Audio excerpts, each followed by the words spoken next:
Inaasahan na rin nating lalabas ang warrant of arrest na ni Sara Diskaya itong linggong ito at hindi na rin magtatagal ang pag-aresto sa kanya. Muling nagulat si Pangulong Ferdinand Marcos Jr. sa estado ng ginagawang paghabol sa mga sangkot sa anomalya sa flood control projects anomaly.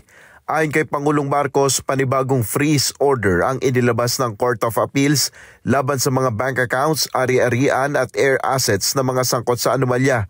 Sakop ng freeze order ang mga account at ari-arian ng Silver Wolves Construction Corporation at Skyyard Aviation Corporation. Pati na rin ang mga personal account at asset ng mga individual na nasangkot sa investigasyon. Kabilang ay si Congressman Eric Yap at Ed Vic Yap.